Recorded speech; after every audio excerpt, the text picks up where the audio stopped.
வணக்கம். இன்று நாம் தமிழர் கட்சியின் தலைமை ஒருங்கிணைப்பாளர் சீமான் அவர்கள் முன்னெடுத்த முக்கியமான போராட்டங்கள் மற்றும் அவர் தொடர்ந்து வலியுறுத்தி வரும் கருத்துக்களை நடுநிலையான பார்வையில் பார்க்கும் போகிறோம். சீமான் அவர்கள் தமிழர் உரிமை, மொழி, இயற்கை வளங்கள், விவசாயம், கல்வி, சுற்றுச்சூழல், மீனவர்கள் பாதுகாப்பு மற்றும் ஈழத் தமிழர் பிரச்சினை போன்ற பல்வேறு விஷயங்களில் தொடர்ந்து கருத்து தெரிவித்து வருகிறார். அவரது ஆதரவாளர்கள் இதை தமிழர் நலனுக்கான குரல் என கூறுகின்றனர். விமர்சகர்கள் சில கருத்துக்களுடன் உடன்படுவதில்லை. இருப்பினும் தமிழ்நாட்டு அரசியலில் தொடர்ந்து பேசப்படும் ஒரு முக்கிய அரசியல் தலைவராக அவர் இருந்து வருகிறார்.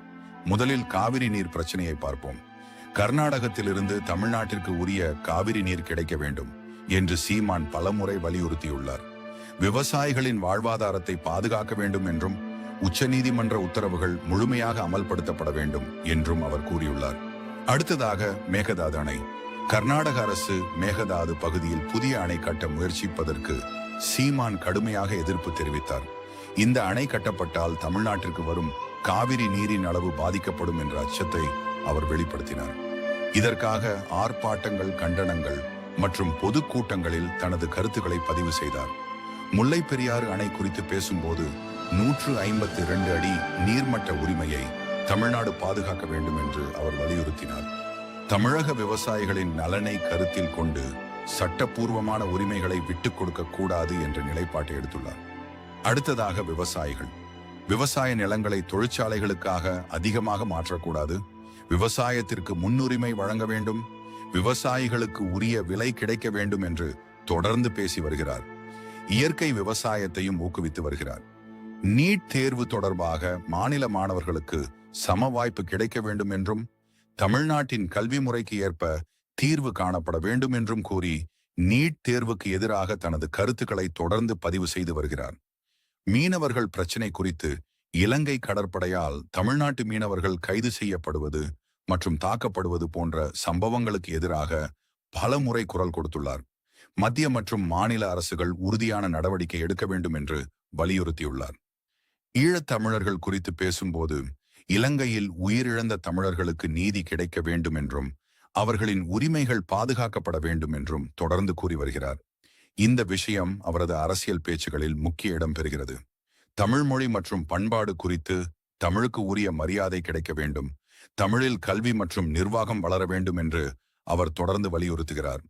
தாய்மொழி கல்விக்கு முக்கியத்துவம் அளிக்க வேண்டும் என்பதும் அவரது நிலைப்பாடுகளில் ஒன்றாகும். சுற்றுச்சூழல் தொடர்பாக காடுகள், மலைகள், ஆறுகள், ஏரிகள் போன்ற இயற்கை வளங்களை பாதுகாக்க வேண்டும் என்று பல்வேறு சந்தர்ப்பங்களில் பேசியுள்ளார். சுற்றுச்சூழலை பாதிக்கும் திட்டங்கள் குறித்து கேள்வி எழுப்பியுள்ளார். ஸ்டெர்லைட் ஆலை, ஹைட்ரோ கார்பன், மீத்தேன் போன்ற திட்டங்கள் குறித்து மக்கள் எதிர்ப்பு தெரிவித்த போது அந்த போராட்டங்களுக்கு தனது ஆதரவை வெளிப்படுத்தியுள்ளார். மக்கள் வாழ்வாதாரமும் சுற்றுச்சூழலும் பாதிக்கப்படக்கூடாது என்பதே அவரது கருத்தாக இருந்தது. அதேபோல் தமிழகத்தின் நீர்நிலைகளை பாதுகாப்பது, மணல் கொள்ளையை தடுக்க வேண்டும், சட்டவிரோத இயற்கை வள சுரண்டலை கட்டுப்படுத்த வேண்டும் என்றும் அவர் பலமுறை பேசியுள்ளார். சீமான் அவர்கள் தேர்தல்களிலும் தொடர்ந்து போட்டியிட்டு வருகிறார். அவரது கட்சி இதுவரை ஆட்சியை அமைக்கவில்லை என்றாலும் குறிப்பிட்ட அளவில் வாக்குகளை பெற்று தமிழக அரசியலில் தனது இருப்பை பதிவு செய்து வருகிறது. முடிவாக சீமான் அவர்களின் அரசியல் பயணம் ஆதரவும் விமர்சனமும் பெற்ற ஒன்றாக உள்ளது. தமிழர் உரிமை, விவசாயம், இயற்கை வளங்கள், கல்வி, மீனவர்கள் பாதுகாப்பு மற்றும் சுற்றுச்சூழல் போன்ற பல்வேறு விஷயங்களில் அவர் தொடர்ந்து தனது கருத்துக்களை முன்வைத்து வருகிறார். அவரது கருத்துக்களுடன் அனைவரும் உடன்பட வேண்டிய அவசியமில்லை. ஆனால் தமிழ்நாட்டின் சமகால அரசியலில் தொடர்ந்து விவாதிக்கப்படும் தலைவர்களில் ஒருவராக அவர் இருப்பது மறுக்க முடியாத உண்மை. நன்றி.